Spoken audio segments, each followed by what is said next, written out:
Alhamdulillahi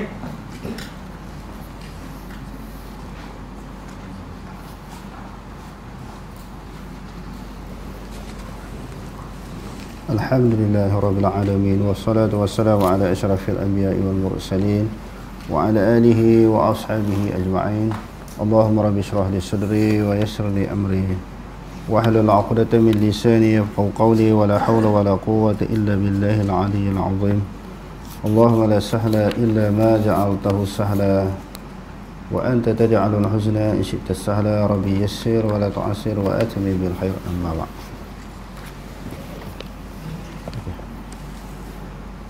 Mempercayai segala nama yang Allah Subhanahu wa taala letakkan pada kitab yang diturunkannya, seperti Zabur, Taurat, Injil dan Al-Quran. Sebahagian daripada beriman yang dimaksudkan beriman kepada kitab tu apa dia? Selain daripada kita yakin isi yang terkandung di dalam Alkitab itu adalah benar, datangnya daripada Allah Subhanahu wa taala. Yang seterusnya, mempercayai segala nama selain pada kitab itu, kitab samawi yang diturunkan oleh Allah, dan tanpa diragui tentang kebenarannya, nama-nama tersebut pun disebut oleh Allah. Seperti Taurat, nama Taurat, Injil, Zabur. Jadi bila maksud beriman kepada kitab tu, tentang nama-nama pun kita kena beriman, kena percaya, kena yakin. Ianya datang daripada Allah Subhanahu wa taala. Okey, terus.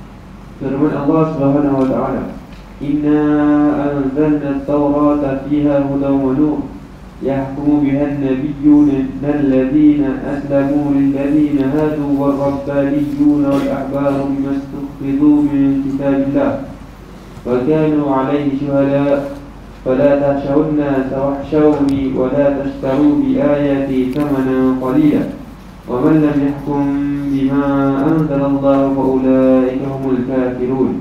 Maksudnya, sesungguhnya kami telah menurunkan kitab Taurat yang mengandungi petunjuk dan cahaya yang menerangi. Dengan kitab itu, nabi-nabi yang menyerah diri kepada Allah menetapkan hukum bagi orang-orang Yahudi, dan dengannya juga ulama mereka dan pendeta-pendetanya menjalankan hukum Allah, sebab mereka diamanahkan memelihara dan menjalankan hukum-hukum dari kitab Allah, iaitu Taurat itu, dan mereka pula adalah menjadi penjaga dan pengawasnya dari sebarang perubahan.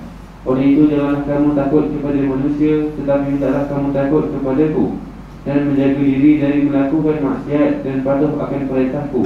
Dan janganlah kamu membelakangkan ayat-ayatku dengan harga yang sedikit, kerana mendapat rasuah, pangkat dan lain-lain keuntungan dunia. Dan siapa yang tidak menghukum dengan apa yang telah diturunkan oleh Allah kerana mengingkarinya, maka mereka itulah orang-orang kafir. Inna anzalna at-taurata fiha hudan wa nur. Sesungguhnya kami telah menurunkan akan kitab Taurat. Kitab Taurat ini kitab yang diturunkan kepada Nabi Musa. Nabi Musa bin apa? Bin Imran. Jadi dalam Taurat itu Allah Subhanahu wa taala menyebut fiha hudan.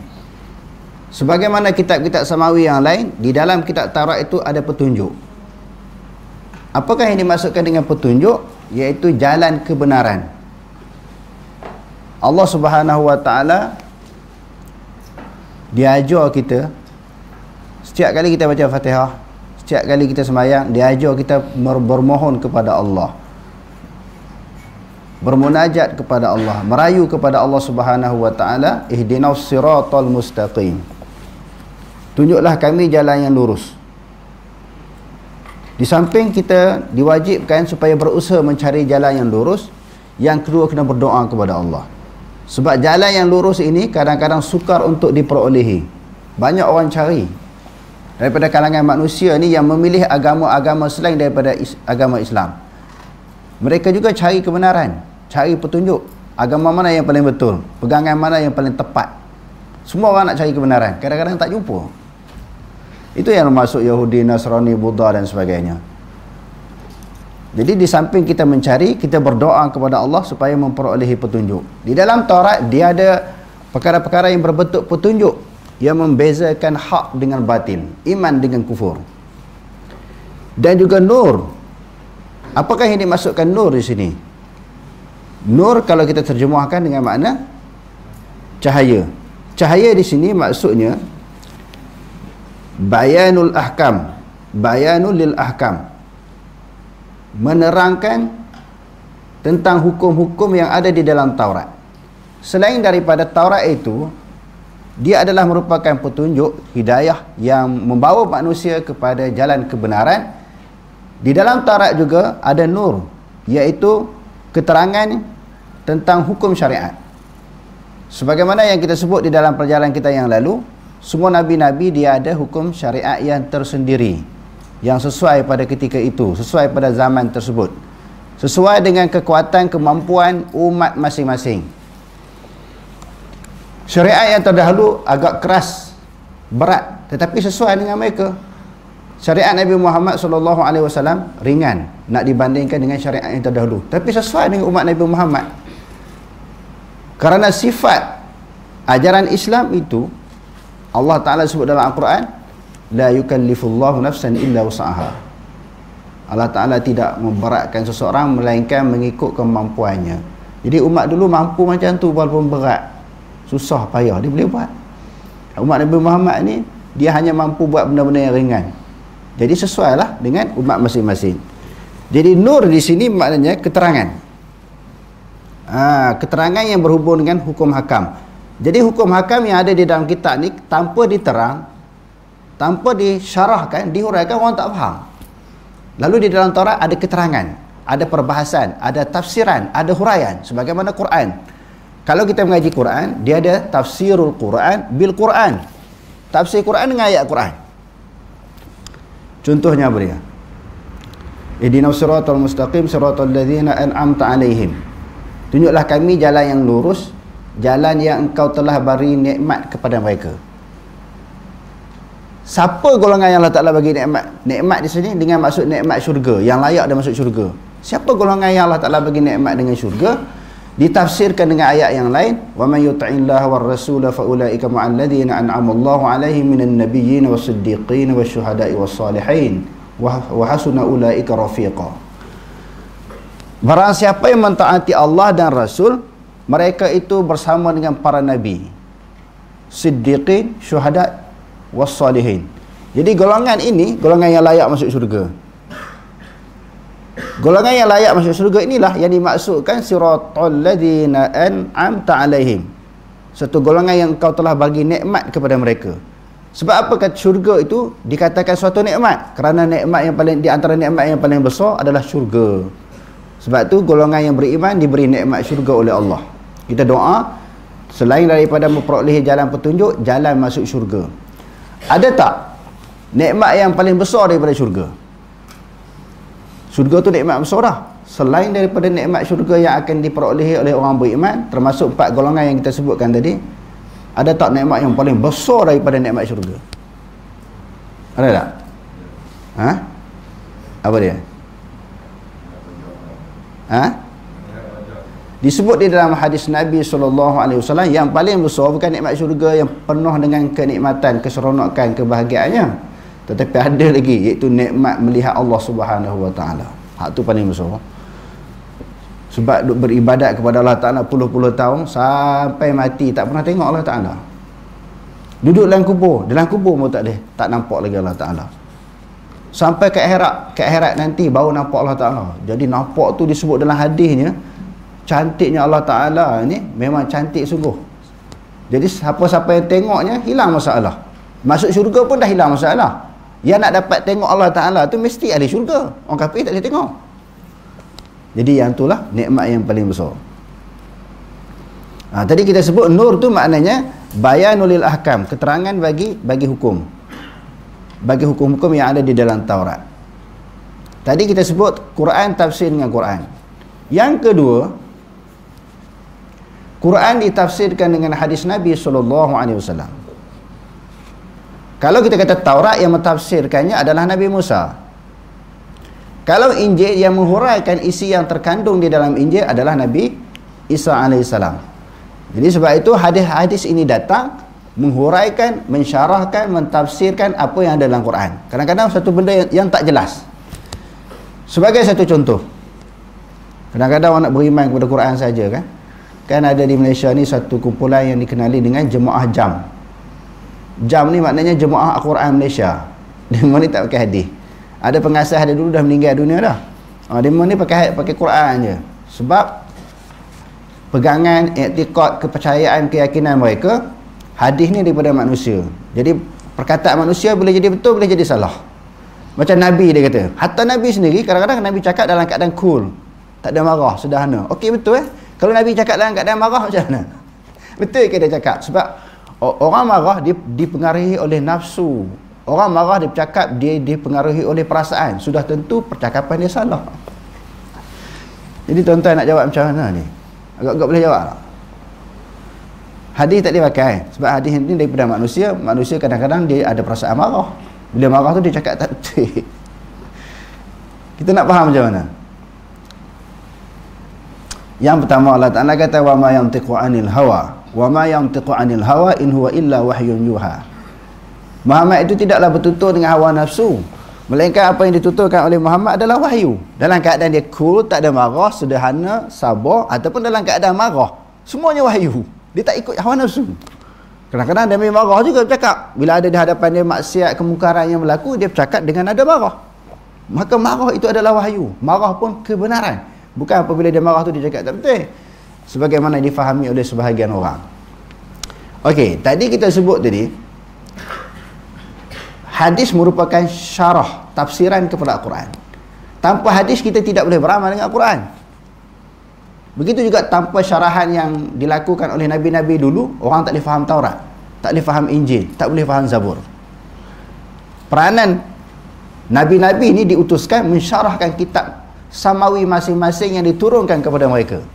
Contohnya Allah Subhanahu wa taala kata aqimus solah, dirikan sembahyang. Waktu disebut sembahyang ni, sembahyang disebut dalam Quran 5 waktu sembahyang sehari semalam. Sembahyang subuh, zuhur, asar, maghrib, isya disebut dalam Quran. Waktu-waktu sembahyang disebut tak? Tak sebut waktu sembahyang, tak sebut. Allah Ta'ala kata dirikan sembahyang. Lepas tu Allah Ta'ala sebut dalam ayat yang lain, hafizu ala salawatil wusta wa qumu lillahi qanitin. Periharalah, jagalah semua sembahyang. Sembahyang apa tak disebut, sembahyang 5 waktu. Khususnya sembahyang wusta. Sembahyang wusta pun tak sebut dalam Quran. Kita nak tahu sembahyang wusta tu sembahyang apa? Dalam Quran tak sebut. Nama sembahyang dia ada dalam hadis, tak sebut dalam Quran. Allah Ta'ala kata sembahyang. Nama sembahyang disebut dalam hadis. Berapa waktu sembahyang? Berapa waktu kita sembahyang? Nak kena sembahyang ni berapa waktu sehari semalam? Dalam Quran tak sebut. Disebut dalam hadis Nabi. Khamsus salawati fi yaumin wa lailah. Di dalam hadis Sahih Bukhari. Sahih Bukhari, Muslim, Tirmizi, Nasa'i dan sebagainya. Bila orang tanya Nabi, Allah Ta'ala suruh sembahyang, berapa kali sembahyang? Nabi kata sembahyang 5 waktu sehari semalam. Lepas tu sahabat tanya lagi, hal alaya ghairuhunna, selain daripada 5 waktu wajib tak atas aku sembahyang? La illa an tatatawwa'a. Tidak, Rasulullah kata melainkan sembahyang sunat. Dihuraikan dalam hadis. Kau tak pegang hadis, tak beriman kepada Nabi, maknanya tak beriman kepada hadis Nabi. Macam mana kita nak faham Quran, ajaran, perintah, arahan dalam Quran? Waktu sembahyang. Waktu sembahyang Isya contohnya. Tadi kita sembahyang Isya kan? Disebut tak dalam Quran? Tak sebut. Sembahyang subuh, sembahyang 5 waktu tak sebut. Sembahyang waktu sembahyang 5 waktu adalah disebut dalam hadis melalui Allah Subhanahu wa taala utuskan malaikat Jibril ajar Nabi sembahyang. Hari pertama sembahyang subuh pukul waktu bila? Hari yang kedua bila? Dia datang 2 hari. Hari pertama sembahyang subuh waktu ni. Sembahyang subuh, zuhur, asar, maghrib, isya. Hari yang kedua datang waktu yang penghujung. Lalu Nabi kata itulah di antara waktunya. 2 kali Rasul Jibril sembahyang, dia jadi imam kepada Rasulullah. Lalu ditanya sebab apa 2 kali itu? Sebab nak cerita waktu zuhur sempadan dia ni sampai waktu asar. Maknanya hari yang kedua Nabi malaikat Jibril sembahyang penghujung waktu zuhur. Begitu juga waktu asar dan 5 waktu yang lain. Allah Ta'ala sebut dalam Al-Quran Inna salata kanat 'alal mu'minina kitaban mawquta. Sesungguhnya sembahyang bagi orang beriman waktu yang telah ditetapkan. Allah Ta'ala kata waktu sembahyang dah tetap. Tetap itu kita nak tahu daripada mana sempadan waktu zuhur. Bila masuk, bila akhir. Masuk waktu asar, bila masuk, bila akhir. 5 waktu sembahyang sama. Okey, Allah Ta'ala kata kutiba alaikumusiyam. Diwajibkan kepada kamu berpuasa. Kita nak puasa bulan bila? Dalam 12 bulan ni, bulan-bulan ini yang Allah Ta'ala jadikan kepada manusia 12 bulan. Inna iddatash syuhuri 'indallahi 12 syahran fi kitabillah. Allah Ta'ala sebut di dalam surah At-Taubah, bulan ni dia ada 12 bulan.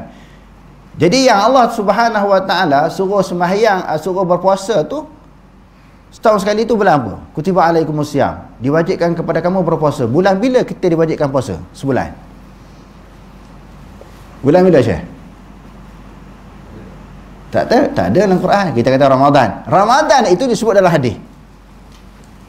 Macam mana orang tolak hadis ni dia nak berpuasa? Dia nak puasa macam mana? Kewajipan berpuasa bulan Ramadan tak disebut. Sebab tu bila saya pergi berdebat dengan tokoh yang meninggal tu, banyak benda yang dia kantoi, orang kata dia hebat sangat. Dia kata kita tak payah nak ikut hadis Nabi untuk sembahyang. Sebab Nabi Ibrahim dah sembahyang. Lalu saya baca ayat Quran, Nabi Ibrahim pernah berdoa dalam Quran, Rabbi ja'alni muqimas salah wa min zurriyyati. Nabi Ibrahim berdoa kepada Allah, ya Allah Tuhanku, jadikanlah aku orang yang sembahyang dan juga zuriat keturunanku. Okey, saya tanya dia. Jadi bagaimana kafiat kalau kita nak sembahyang ikut kafiat Nabi Ibrahim? Bagaimana kafiat sembahyang Nabi Ibrahim? Adakah disebut dalam Quran? Tak disebut. Dan tak disebut dalam hadis kafiat sembahyang Nabi Ibrahim. Dan kita tak wajib tahu pun dia mau sembahyang macam mana. Yang kita wajib tahu kafiat sembahyang di dalam syariat kita, iaitu syariat Nabi Muhammad sallallahu alaihi wasallam. Okey, tadi kita sebut sembahyang, waktu sembahyang tak sebut dalam Quran. Sembahyang 5 waktu tak sebut dalam Quran, sebut dalam hadis. Puasa bulan bila? Disebut dalam hadis. Wa atuz zakah, diwajibkan menunaikan zakat. Nisab kambing berapa, lembu berapa, nisab emas berapa, perak berapa, galian berapa, bijiri berapa, semua tak disebut, diperincikan melalui hadis Nabi sallallahu alaihi wasallam. Wa atimul hajj wal umrata lillah. Allah menyebut dalam Al-Quran, sempurnakan haji dan umrah kerana Allah. Rukuk umrah perkara membatalkan umrah, membatalkan haji. Ada sebut dalam Quran tak? Allah Ta'ala suruh buat menunaikan haji dan umrah. Tapi perinciannya, hukum hakam selok belok permasalahan yang berkaitan dengan haji umrah disebut dalam Quran? Tak disebut. Jadi kalau tak beriman dengan hadis macam mana? Kita nak beramal kitab Quran semata-mata, tak boleh faham. Dan bila tak boleh faham, tak boleh beramal. Sebab fiqh, dia nak beramal dia kena faham dulu. Tidak sebagaimana ilmu akidah, tak faham pun dia suruh terima. Tapi fiqh lain. Dia kata apa? Iaitu cahaya. Cahaya itu maknanya keterangan tentang hukum hakam. Jadi Taurat itu yahkumu bihan nabiyun, berhukum dengannya dengan Taurat oleh para nabi. Sebab Bani Israel ini adalah suatu umat, suatu kumpulan, suatu bangsa yang dijadikan oleh Allah Ta'ala yang paling banyak nabi-nabi. Nabi-nabi paling banyak adalah daripada bangsa Bani Israel. Sehingga orang Yahudi dan Nasrani di akhir zaman pun mereka menganggap, mereka menyangka, mereka mengandaikan akhir zaman pun Allah Ta'ala akan lantik daripada kumpulan Bani Israel juga. Bangsa Bani Israel juga akan jadi Nabi akhir zaman. Tiba-tiba Allah Ta'ala lantik daripada siapa? Sebab jawatan Nabi dan juga Rasul adalah lantikan daripada Allah dan pilihan daripada Allah. Tiba-tiba Allah Ta'ala lantik daripada bangsa Arab Quraisy, bukan Arab biasa. Arab tu dah beza dah dengan Bani Israel. Arab pula Quraisy pula. Mereka jadi terkejut. Jadi tak boleh terima kenabian Nabi Muhammad SAW. Lantaran daripada itu, sebahagian besar memang tak beriman lah. Tak boleh terima lah. Tak boleh terima sebab ada perasaan hasad dalam hati. Sepatutnya Bani Israel lah jadi Nabi, jadi Rasul akhir zaman. Tiba-tiba Arab Quraisy. hasadan min indi anfusihim min ba'di ma tabayyana lahumul haq, kerana timbul hasad, kebencian daripada diri mereka, sedangkan tabayyana lahumul haq, nyata terang dah Nabi Muhammad jadi Nabi, tak perlu ada pilihan lain.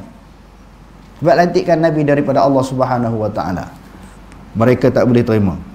Sebab itu Nabi-Nabi yang diutuskan daripada kalangan Bani Israel itu terlalu ramai. Dan mereka sebab orang Yahudi dan Nasrani ini majoritinya memang tidak beriman kepada Nabi Muhammad. Kerana apa tadi? Kerana perasaan hasad dengki. Tetapi sebahagian kecil daripada kalangan mereka beriman. Minhumul mu'minuna wa aktsaruhumul fasiqun. Sebahagiannya beriman kata Allah, tapi kebanyakannya fasik, tak beriman, tak boleh terima kenabian Nabi Muhammad sallallahu alaihi wasallam. Dia kata di sini berhukum dalam Taurat itu para nabi. Alladzina aslamu, iaitu nabi-nabi, iaitu orang-orang yang telah Islam. Maknanya agama Islam ini adalah agama yang diterima oleh semua nabi-nabi. Islam dengan maksud al-istislam. Walaupun nama Yahudi, walaupun nama Nasrani, hakikatnya adalah Islam, suatu agama yang menyerah diri kepada Allah. Sebab itu dia kata nabi-nabi yang telah Islam telah menyerah diri kepada Allah Subhanahu Wa Taala. Bila telah menyerah diri, mereka patuh dan tunduk segala perintah dan arahan Allah. Lilladzina hadu, daripada bagi orang-orang yang hadu ni orang-orang Yahudi. Jadi kita dah tahu, sebagaimana pelajaran kita yang lepas, Yahudi dan Nasrani adalah agama samawi yang diterima oleh Allah sebelum datangnya Quran. Warabbaniyuna, maknanya Rabbani, maknanya ulama-ulama Yahudi yang berilmu dan beramal dengan ilmu mereka. Dan juga ahbar, hibrun ataupun habrun. Dia boleh baca hibrun ataupun habrun. Hibrani, ahbar, ulama-ulama daripada kalangan ahli kitab. Mereka pun tunduk kepada isi yang terkandung di dalam Taurat. Bimastufizu, dengan sebab mereka diperintahkan untuk memelihara. Dulu semalam kita sebut Taurat, Injil, Zabur, Allah Ta'ala perintahkan manusia yang jaga. Istufizu maknanya mereka diperintahkan supaya memelihara, menjaga, supaya hukum hakam yang ada dalam Taurat tidak dipersia-siakan. Maksudnya tidak ditinggalkan, diamalkan. Yang keduanya, maksud dipelihara di situ adalah supaya jangan berlaku tokok tambah di dalam Taurat dan Injil. Allah Ta'ala memerintahkan supaya manusia yang menjaga Taurat, Injil dan Zabur. Maksudnya kalau Taurat ni ulama-ulama Yahudi, kalau Injil menjadi tanggungjawab kepada ulama-ulama Nasrani jaga. Adapun Quran berbeza. Allah Ta'ala kata inna nahnu nazzalna zikra wa inna lahu lahafizun. Sesungguhnya kami menurunkan Al-Quran, kamilah yang akan menjaga Al-Quran. Quran itu tak maknanya orang tak jaga pun Allah Ta'ala tak heran. Dia akan jaga kekal sehingga hari kiamat tanpa berlaku sebarang perubahan. Dia kata istufidu min kitabillah wa kanu alaihi syuhada. Mereka menjadi saksi tentang kebenaran kitab Taurat. Mereka menjadi saksi. Fala takhshawun nasa, maka janganlah kamu takut kepada manusia. Bila kamu berpegang teguh dengan Taurat, dengan ajaran Allah, hukum Allah Ta'ala, kamu jangan takut kepada manusia. Dan Allah Subhanahu Wa Ta'ala sebut di dalam ayat yang lain, di dalam surah Al-Ahzab, alladzina yuballighuna risalatillah wa yakhshawnahu wa la yakhshawna ahadan illallah. Orang-orang yang menyebarkan hukum Allah, syariat Allah, agama Allah, mereka tidak takut sesiapa melainkan Allah Subhanahu Wa Ta'ala. Wahsyawni, Allah Ta'ala kata takutlah kepadaku. Bila kamu jangan takut kepada manusia dan takutlah kepadaku, wala tashtaru bi ayati samanan qalila. Dah takut kepada Allah, janganlah menjual ayat-ayatku dengan harta benda yang sedikit, yang rendah. Maksudnya apa tuan-tuan? Ulama-ulama Yahudi dan Nasrani yang duduk zaman Nabi ni, dia mau cari makan dengan kafir Quraisy, dengan kerajaan kafir Quraisy. Kafir Quraisy ni dia memerintah Mekah. Mereka upah ulama Yahudi dan Nasrani ubah Taurat, pindah Taurat tentang sifat kenabian. tentang sifat-sifat kenabian. Sifat Nabi tu pinda. Kalau Nabi ni macam ni, kalau kita tengok dalam Syama'il kan, Nabi ni tak terlalu tinggi, tidak terlalu rendah. Nabi ni muka dia putih kemerahan, rambut dia cantik, badan dia tu tegak. Jadi sifat-sifat tu kena tukar, kena ubah. Rambut dia, gigi dia, mata dia macam mana, diterbuk secara terperinci untuk memberi kemudahan umat akhir zaman bila tengok Nabi Muhammad terus beriman. Sebab sebahagian daripada pengikut-pengikut Yahudi dan Nasrani memang nak tunggu-tunggu ketibaan kemunculan Nabi Muhammad untuk beriman, untuk mengucap dua kalimah syahadah. Tapi bila mereka tengok kita, Nabi Muhammad lalu di hadapan mereka, mereka tak kenal.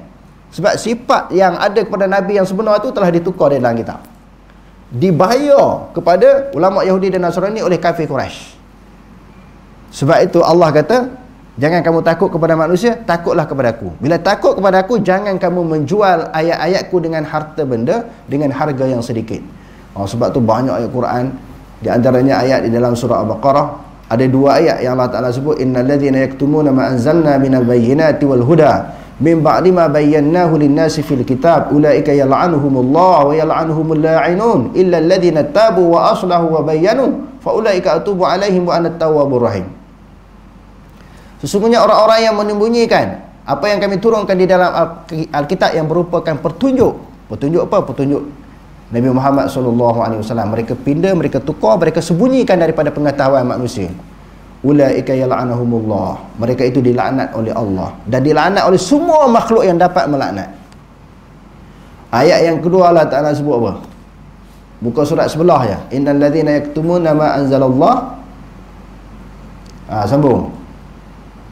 Tak ingat semua. Patut sembahyang selalu sangkut kan? Hafal saja tak ulang kan? Okey. Jadi maknanya yang dimaksudkan menyembunyikan ayat-ayat Allah, menyembunyikan sifat-sifat kenabian Nabi Muhammad SAW. Lalu Allah Ta'ala sebut lagi dalam Al-Quran, wa man lam yahkum bima anzalallah fa ulaika humul kafirun. Barang siapa yang tidak berhukum dengan hukum Allah, mereka adalah kafir. Yang pertama, masalah kafir yang dimaksudkan dalam ayat ini bukanlah kafir yang keluar daripada agama Islam. Kalau dia tak berhukum dengan hukum Islam sahaja, tidak menjadi kafir terus. Sebab itu kita kena belajar tafsir, kena faham tafsir Al-Quran. Seseorang yang tidak berhukum dengan hukum Allah tidak terus menjadi kafir, kecuali dia tidak berhukum di dalam keadaan dia menentang. Dia kata hukum tu tak wajib, itu bukan hukum Allah, hak tu kafir. Kalau dia tidak berhukum sahaja dengan hukum Allah, dia tidak menjadi kafir. Dia termasuk kufrun duna kufrin, zulmun duna zulmin, fisqun duna fisqin. Di dalam hadis yang diriwayatkan oleh Imam Bukhari, di dalam Kitabul Iman, Rasulullah kata, uritun nara fa idza aktsaru ahliha an-nisa'u. Aku tengok dalam neraka, kan Rasulullah tengok dalam neraka beberapa kali, di antara di dalam malam peristiwa Isra' dan Mi'raj. Yang keduanya tengok syurga neraka di mana? Ketika Rasulullah semayang gerhana matahari, dibentangkan kepada Rasulullah syurga dan neraka. Aku melihat di dalam neraka, tiba-tiba aku terkejut.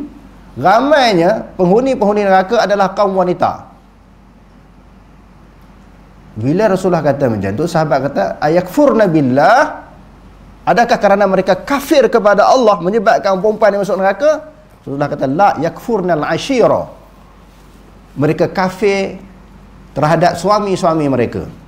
Maksudnya mereka tidak berterima kasih terhadap pemberian suami mereka, tak berasa bersyukur, tidak menghargai. Sehingga Rasulullah SAW kata, idza ahsanta ihdakhunna dahra, apabila kamu melakukan kebaikan kepada mereka sepanjang masa, summa ra'at minka syai'a, kemudian mereka nampak kamu ada suatu kelemahan. Hak dia buat baik tu lama dah, puluh tahun, bermula daripada kahwin sampai ke tua, sampai ke pencing, sampai ke usia penghujung usia nak meninggal dunia, buat baik lama dah. Tiba-tiba suatu kelemahan dia nampak daripada pihak suami, ataupun suatu permintaan mereka tidak ditunaikan oleh suami. Lalu apa perkataan isteri ataupun kaum wanita? Ma ra'aitu minka khaira qattu aku tidak pernah melihat sebarang kebaikan kepada kamu. Dia buat baik tu banyaklah. Satu kebaikan, satu kelemahan yang dia nampak. Jadi orang perempuan ni sebut, aku tidak pernah melihat sebarang kebaikan kepada kamu. Sebab itu dimasukkan dalam neraka. Jadi Imam Bukhari meletakkan satu tajuk, kufrun duna kufrin. Orang perempuan ini kafir. Bukan kafir keluar daripada Islam, tetapi kafir bersifat dengan sifat kafir. Jadi termasuklah di dalam ayat yang kita bacakan tadi, faulaika humul kafirun. Bukanlah kufrun kharaja minal millah. Kafir terkeluar daripada agama Islam. Kecuali tak buat undang-undang Islam, dia lawan, dia menentang. Itu kafir sungguh. Sebab itu dalam Sahih Bukhari dia ada tajuk kufrun duna kufrin, zulmun duna zulmin, fisqun duna fisqin. Itu yang pertama. Yang kedua, para ulama menyebut kafir di sini kafir sungguh. Tetapi bagi orang yang dah kafir tak laksanakan undang-undang Islam, iaitu orang Yahudi dan Nasrani. Orang Yahudi dan Nasrani memang dah kafir. Bila mereka tak laksanakan undang-undang yang ada di dalam kitab, maka memang dah kafir. Orang kafir tak buat undang-undang Islam, memang kafir dah lah. Hak tadi kafir dengan maksud perangai kafir. Yang kedua, memang kafir sungguh kerana yang buat tu memang dah kafir. Bukan orang Islam yang tak buat terus jadi kafir. Tu kita kena tapih. Kita kena bahas dulu. Jangan cepat mengkafir dan mengkufurkan mana-mana orang yang tidak melaksanakan hukum Islam. Dia ada maksud yang tertentu, maksud kufur di dalam Al-Quran. Okey, terus. Firman Allah Subhanahu wa taala, "Inna awhayna ilayka kama awhayna ila Nuhin wan nabiyyin min ba'di. Wa awhayna ila Ibrahim wa Isma'il wa Ishaq wa Ya'qub wal asbaq wa Isa wa Ayyub wa Yunus wa Harun wa Sulaiman wa atayna Dawuda zabura." Maksudnya, sesungguhnya kami telah memberikan wahyu kepadamu, wahai Muhammad, sebagaimana kami telah memberikan wahyu kepada Nabi Nuh dan Nabi-Nabi yang diutus kemudian daripadanya. Dan kami juga telah memberikan wahyu kepada Nabi Ibrahim dan Nabi Ismail dan Nabi Ishaq dan Nabi Ya'qub serta Nabi-Nabi keturunannya, dan Nabi Isa dan Nabi Ayub dan Nabi Yunus dan Nabi Harun dan Nabi Sulaiman. Dan juga kami telah memberikan kepada Nabi Daud kitab Zabur.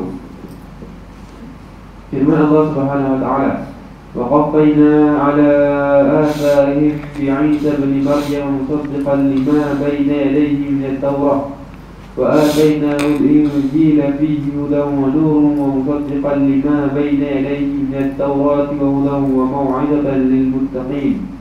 Maksudnya, dan kami utuskan Nabi Isa ibn Maryam mengikuti jejak langkah mereka, yakni Nabi-Nabi Bani Israel, untuk membenarkan kitab Taurat yang diturunkan sebelumnya. Dan kami telah jadi peranan Injil ini mengiyakan kitab Taurat yang diturunkan sebelumnya, sebagaimana Al-Quran mengiyakan semua kitab-kitab samawi. Okey, terus. Dan kami telah berikan kepadanya kitab Injil yang mengandungi petunjuk hidayah dan cahaya yang menerangi sambil mengesahkan kebenarnya apa yang telah ada di hadapannya dari kitab Taurat, serta menjadi petunjuk dan nasihat pengajaran bagi orang-orang yang hendak bertakwa. Firman Allah Subhanahu wa taala, "Tabarakalladzi nazzala al-Furqana 'ala 'abdihi liyakuna lil 'alamin nadhira." Maksudnya, Maha berat Tuhan yang menurunkan Al-Furqan kepada hamba-Nya, yakni Muhammad. Maha apa? Menurunkan Al-Furqan kepada hamba-Nya. Tak, yang awal-awal terjemah Maha apa? Maha berkat. Okey, terus. Tuhan yang menurunkan Al-Furqan kepada hamba-Nya, yakni Muhammad, untuk menjadi peringatan dan amaran bagi seluruh penduduk alam. Wallahu a'lam. Aqulu qawli hadza wa astaghfirullah al-'azim li wa lakum. Wassalamu alaikum warahmatullahi wabarakatuh.